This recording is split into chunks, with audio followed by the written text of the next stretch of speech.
was looking on the internet the other day and I came across this amazing gentleman, an author who has sold over 87,000 copies of his books. They've been sold to help people understand what it's like to have autism. Um, I was looking at his photo, and you could tell right away he has this glow about him. And it's not just charisma, it's something that comes from the heart. And we have him here today, Tyler McNamer. Hello, Tyler. Hey, yeah, welcome. Yeah, hello, everybody. I am very glad to be here. Thank you for inviting me. Oh my God. And we're so glad to have you. We were in class the other day and I had mentioned you were coming and so many people were going, oh my God, I've seen him, I know him. Or so we're having a couple of, several of our students come on today. So that'll be a little later on. And what I mentioned at the beginning about coming from your heart and something that comes from the heart and goes to the heart for me is joy. So the first question I'm going to ask is not necessarily about your writing, but about your life. What is your biggest joy in life?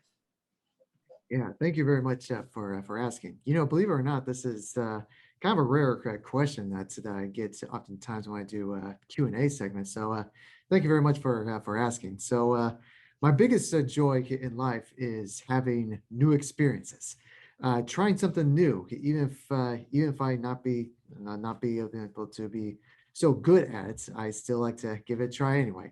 After publishing my first book, so this is the book I kind of wrote. It's called Population One: Autism, Diversity, and Will Succeed.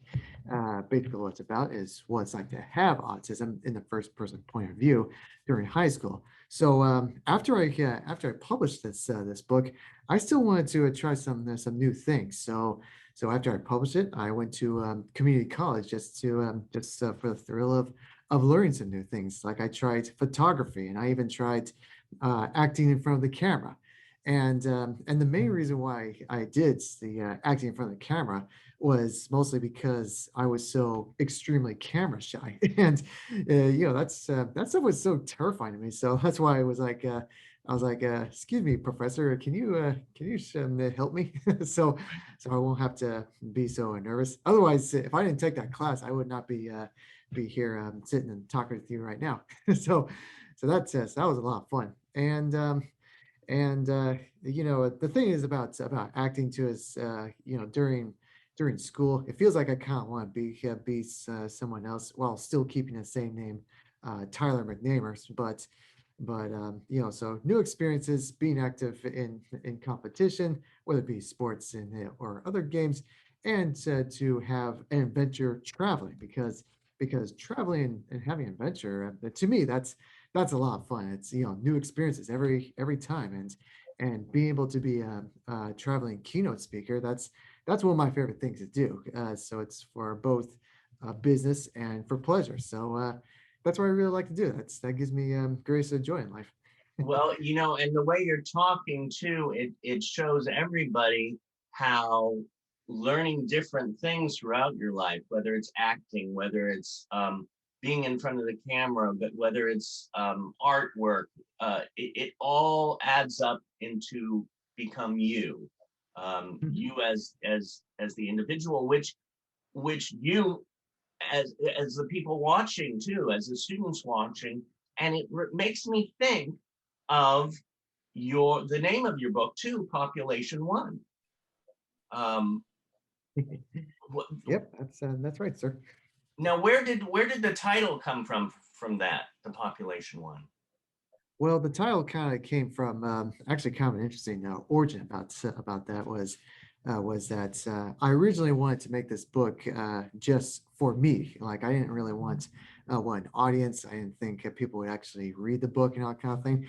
Because one of my favorite things, my pastime is to just write. And so it was originally supposed to be for me, but then as I was writing it, I feel like I could expand just slightly a bit more. So I feel like writing for my classmates while keeping the same title, Population One.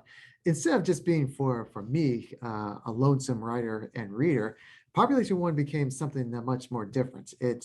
The idea is like one nation, one united community.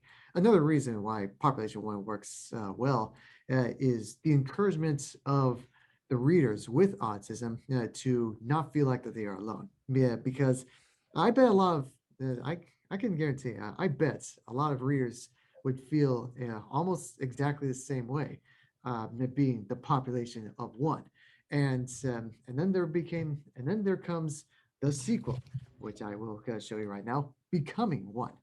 Yeah, that's instead of cool colors, you get warm colors. Pretty nice. I love that. And this one is all about how to find yourself and become the best person you can be, autism or otherwise.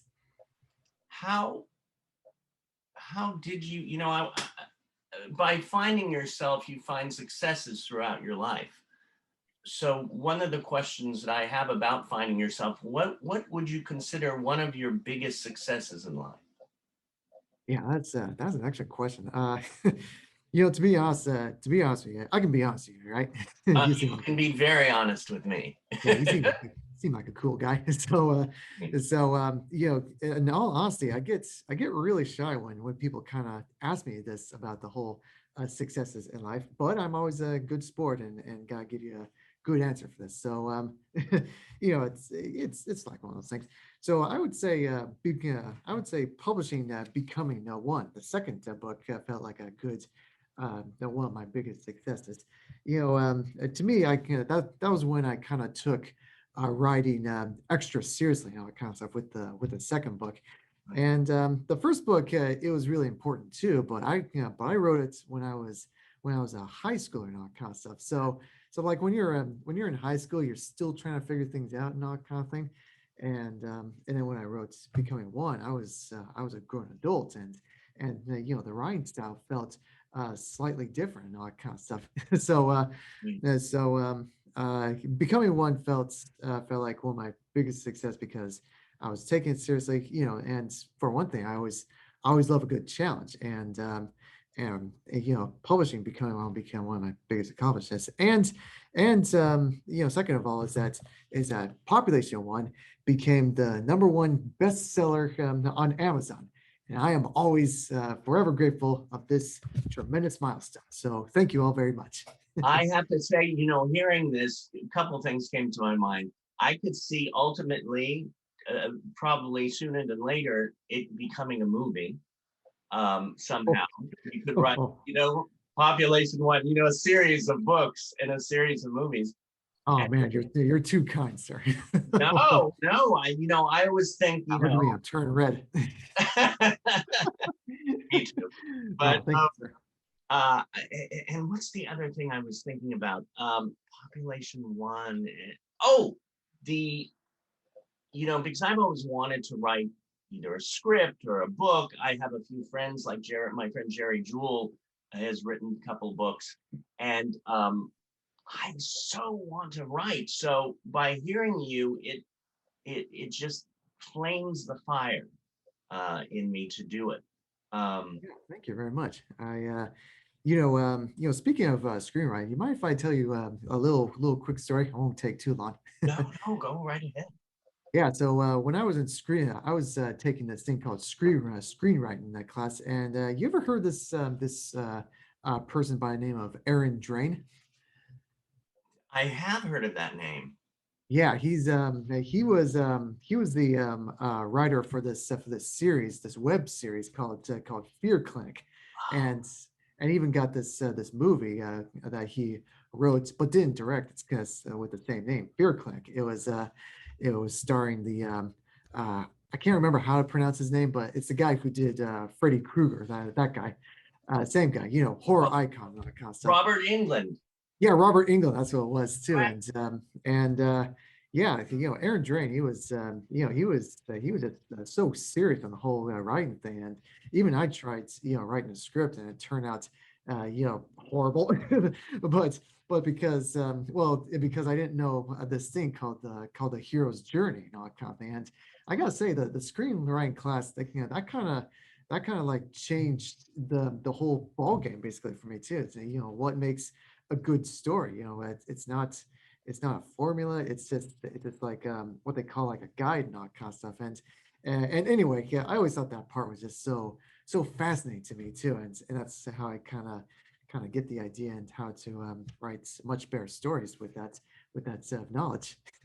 Well, and what you said too about, you wrote the first book when you were in high school, and then you went on and through, every day, every quote breath, which I use that a lot because I'm working on a documentary called My Next Breath, which is Nice. about what do you want most at this moment in your life.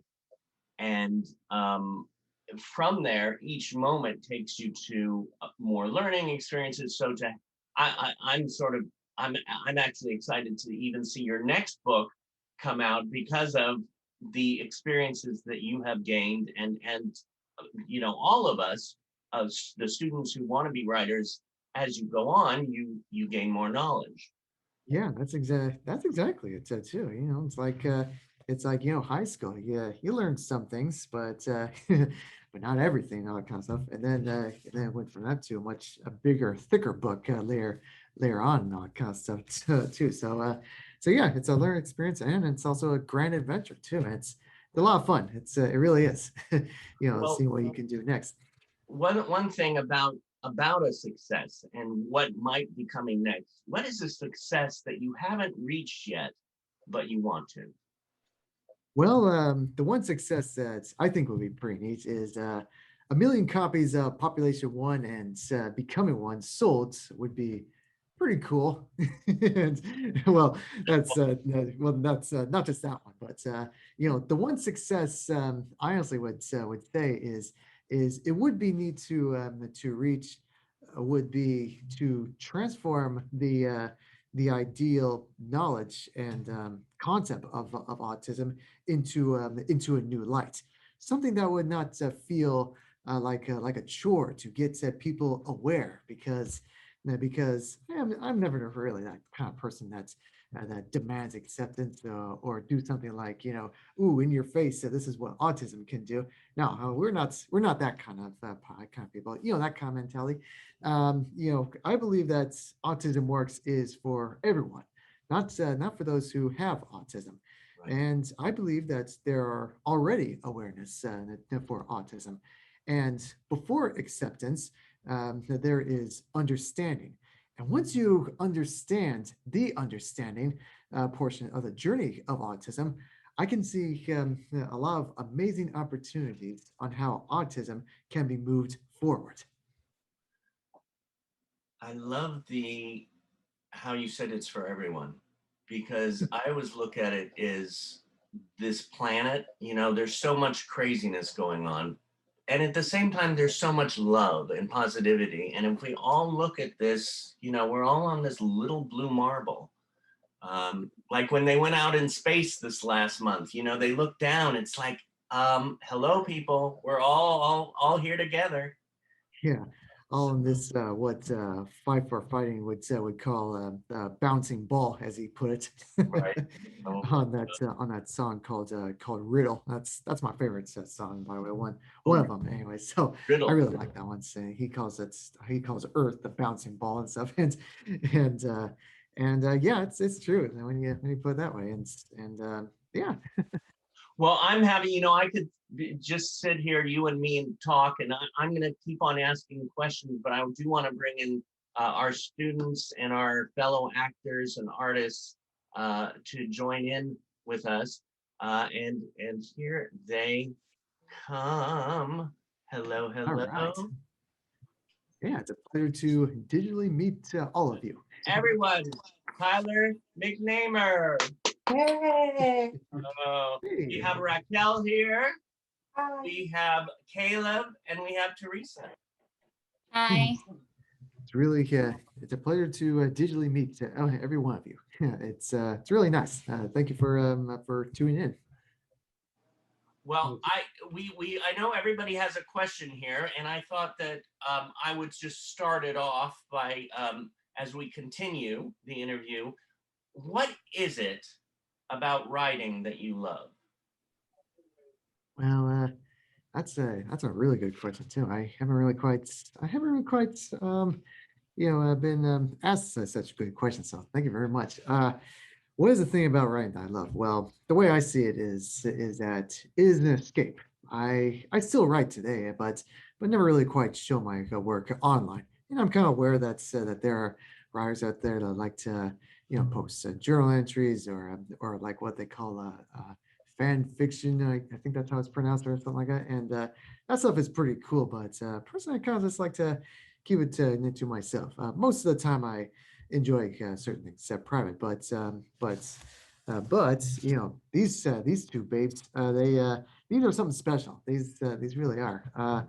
That was when I took writing extremely seriously, and while keeping similar tones and themes to the first book and the second book, the thing is that I used to write fiction along with nonfiction, and I'm very glad that I have the opportunity to share five prototype fictional stories in Becoming One. It was just mostly for fun and kind of thing, and it was fun. It was fun to kind of show that, just not for the sake of writing fiction, but just kind of in terms of what it's like. In my head and all kind of stuff on these certain things. So to me, the way I kind of see it is writing is one of the biggest responsibilities in entertainment, just about everything. So mess up the writing, you mess up everything. Right. That's honestly how I kind of see it, whether it be video games or television shows, movies, books, everything. So and to me, that's what makes it the most fun because of that. It's the thrill of the challenge. and and that's one thing I really love about Ryan. Honest to God, that's how I see it. I love that. I love that. And I know Raquel has a question to piggyback on that about writing. What inspires you to write your book and why? Yes, what Yeah, that's a really inspired you to write that book and why? Yeah, that's a really good question. Thank you for asking. I was inspired to write the book for two reasons. One was in hopes of making friends at school, and the other was for the thrill of the challenge. and uh, and I have heard that writing and publishing a book is one of the hardest things to do in the world. And I want to give it a shot. So I can never get all the credits. To myself when it comes to this accomplishment of getting two books published because it was all a team efforts, and I am always thankful for my team and has made Population One and Becoming One on the shelves. So thank you all very much, and thank you very much for asking.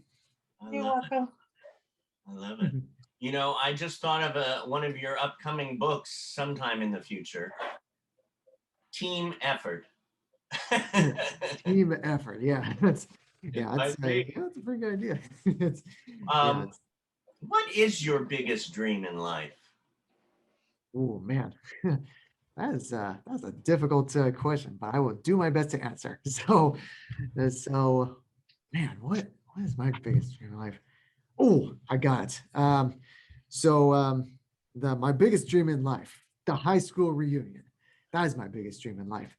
I wouldn't be where I am today without the class of 2013.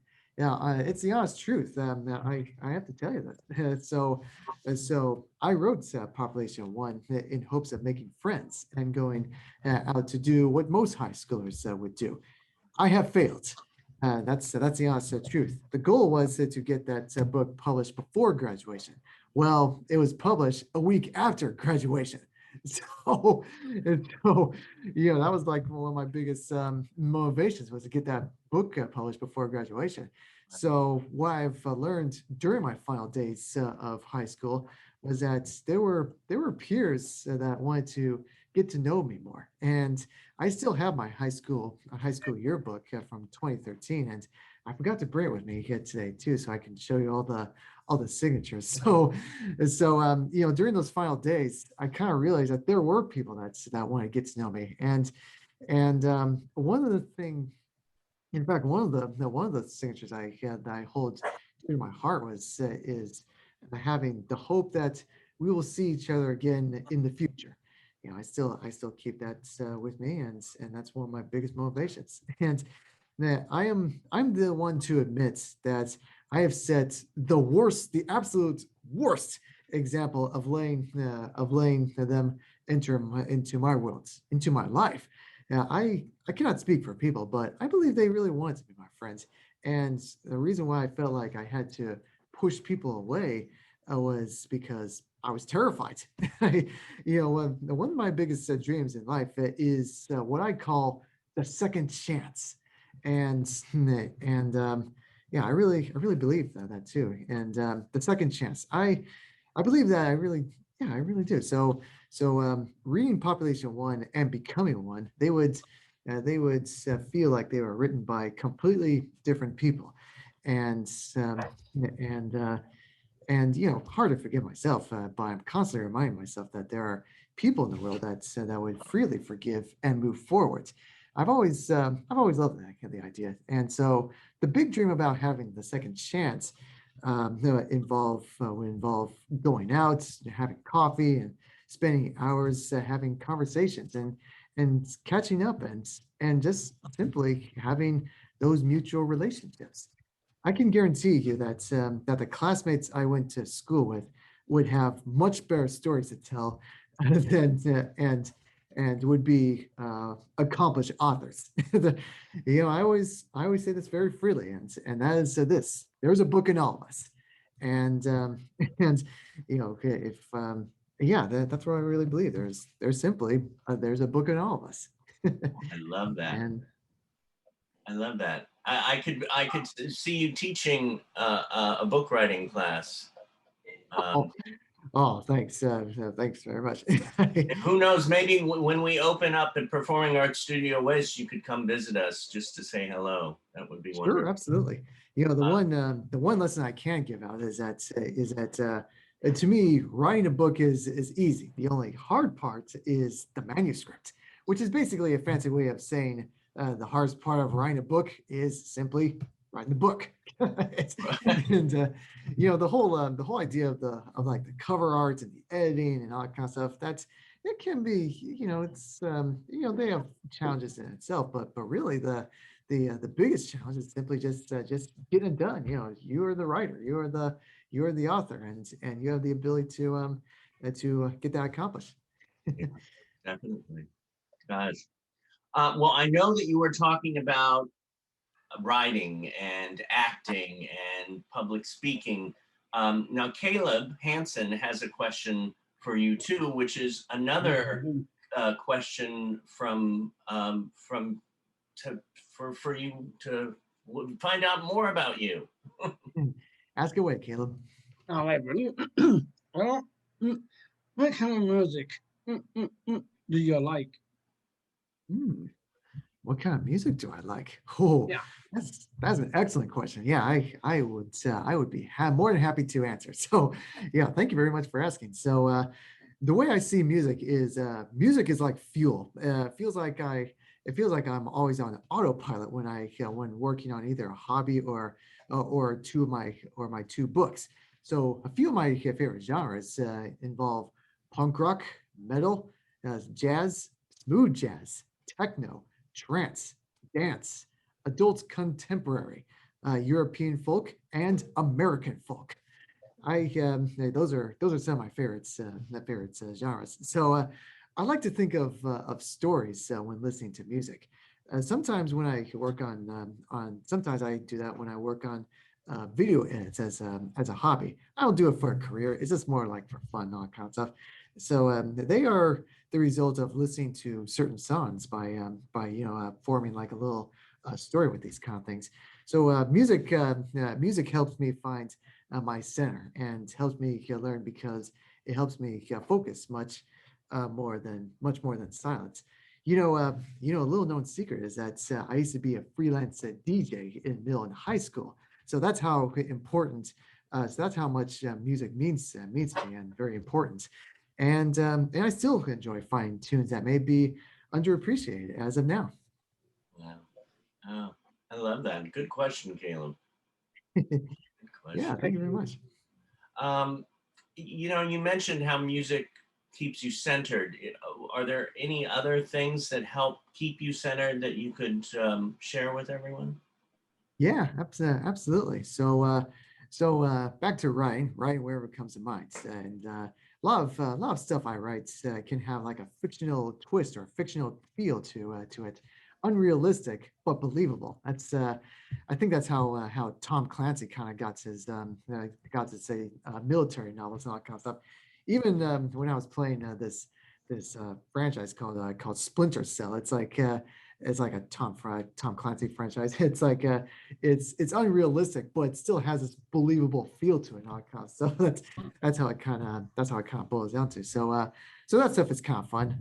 Finding my centers like next to Ryan, I like to watch movies. I enjoy reading. I read books in my spare time. That's what I like to do. I like to read during my free time, and sometimes I work on video projects for fun and share them online under the name Tyler McNamer. And I like to keep it small sometimes. Another thing too that's one of my favorite things is pinball. And pinball is one of my favorite activities, and it's always worth the journey to find the arcades and that have them. So and simply just having an adventure, whether it be by taxi or bus or train or bike. That to me it kind of finds my center too, because it's always the thrill of the adventure, the thrill of the journey. That kind of just feels good and it helps me find my center. And any way to be active physically while enjoying places I'm not too familiar with. It's exciting. It really is. Sometimes I do computer animation. I'm not really like a pro, a DreamWorks kind of level and all that kind of stuff. It's I do kind of practice and all that kind of stuff. Mostly for me, it's relaxing to me. It really is, and that stuff to me is fun and relaxing. And I don't really do it for hopes of a career. I just kind of simply, like I always say, for the thrill of the challenge. And I cannot promise any animated projects, but I will. But I might let people know through Twitter or on Tumblr. So be sure to follow. I love it. I love it. And when you were mentioning pinball too, it took me to two places. Number one, it made me think of Pinball Wizard by Elton John, that song. Oh yeah. I grew up with that. And then I was wondering, do you have a pinball machine at home? I don't. No, I we don't have that much of the space for it, but We I know would be what to get for his birthday. Oh, oh man, you're too kind.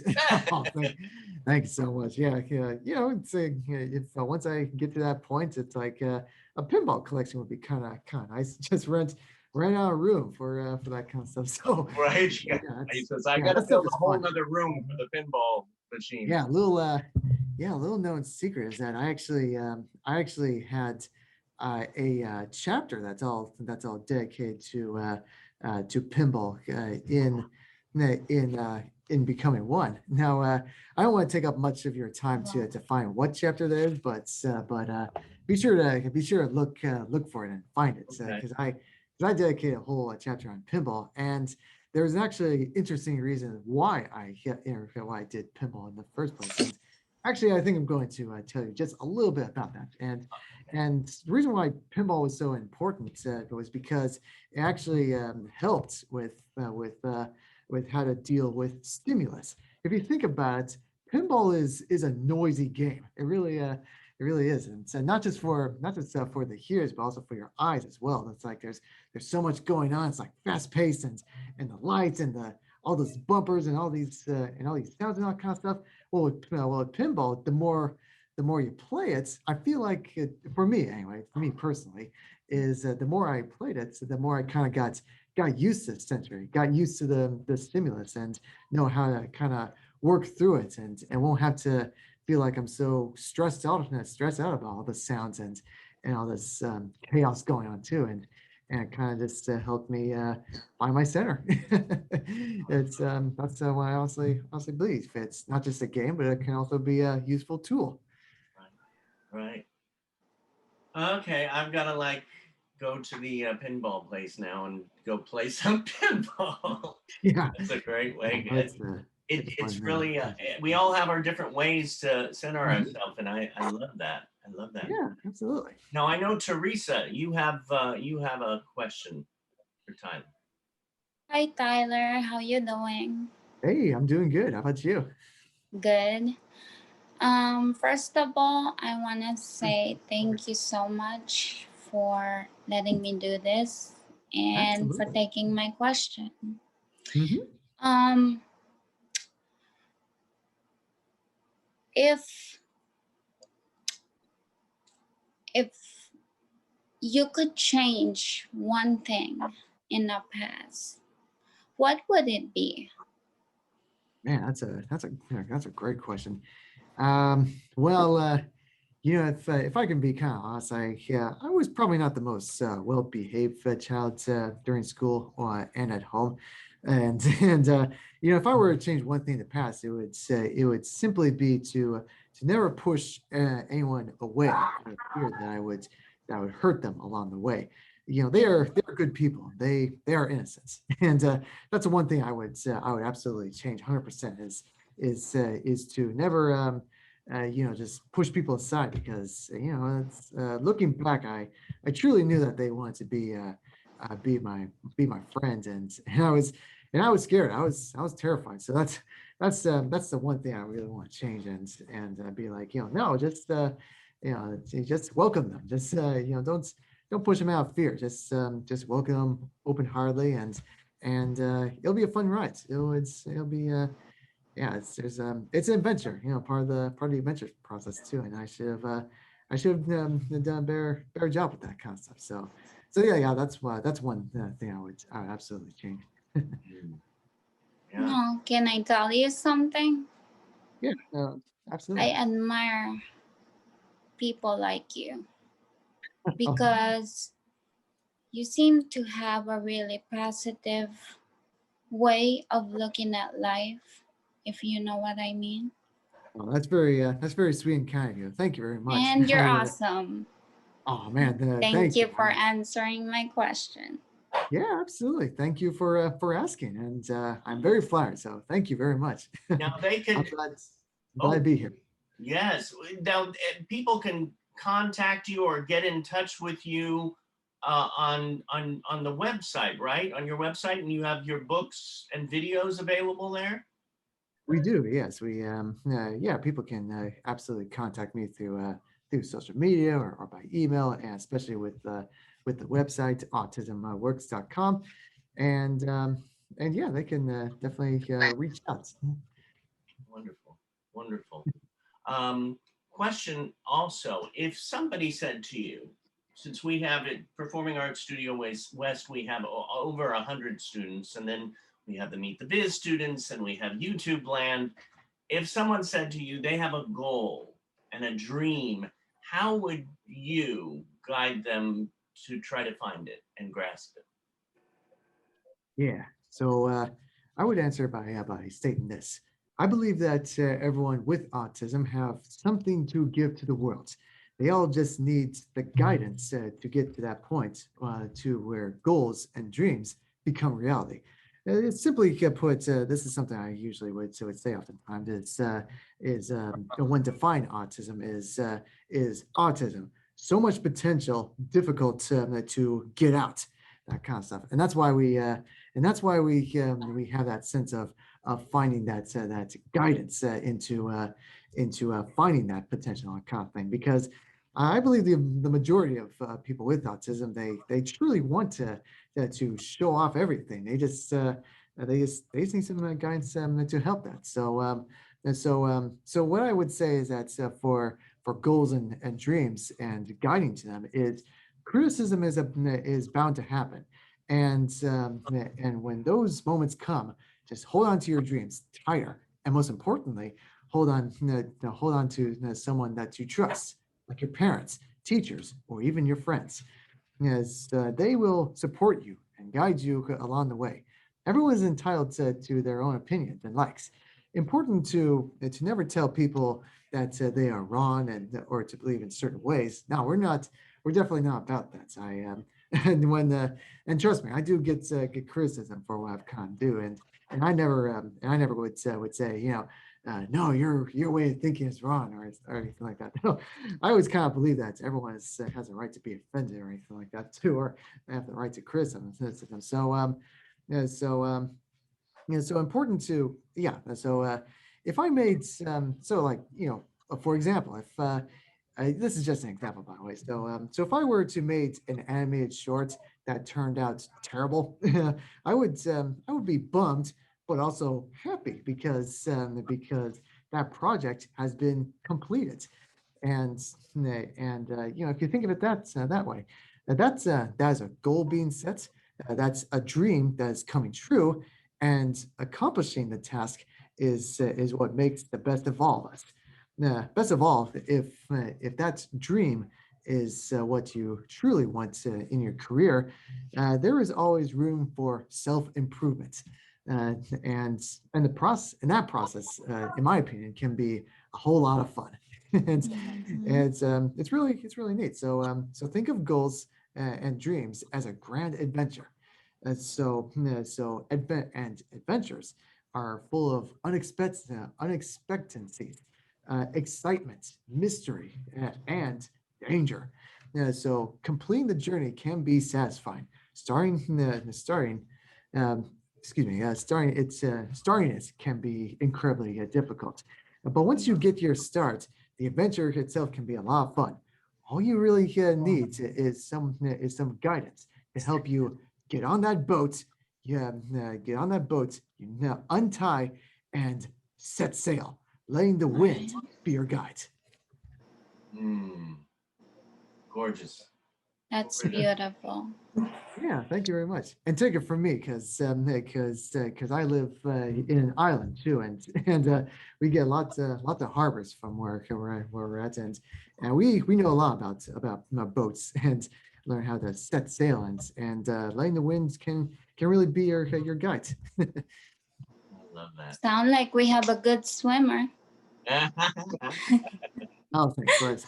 Always wear your life vest, even when you're on the boats, and even when you've been swimming for a very long time. So, yeah, a little PSA for you. And even in a way, when you're on land, your invisible life jacket in a way, huh?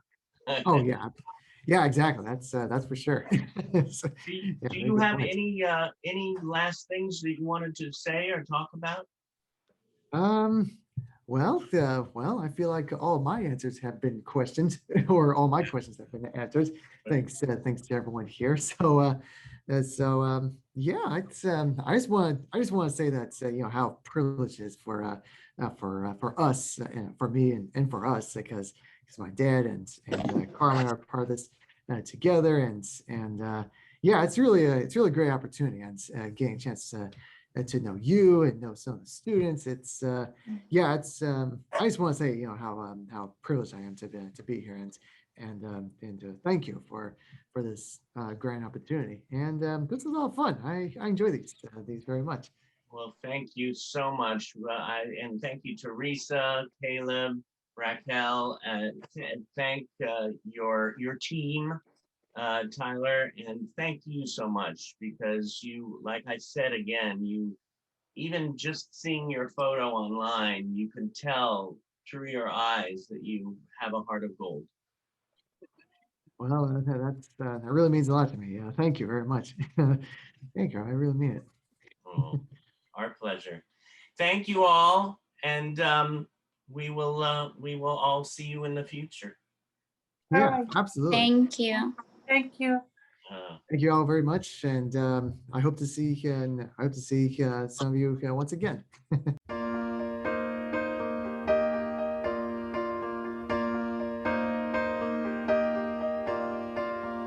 The was a man back in 95 whose heart ran out of summers, but before he died, I asked him, wait, what's the sense in life? Come over me, come over me. He said, son, why you gotta sing that tune? Catch a Dylan song or some eclipse of the moon. Let an angel swing and make you swoon. Then you will see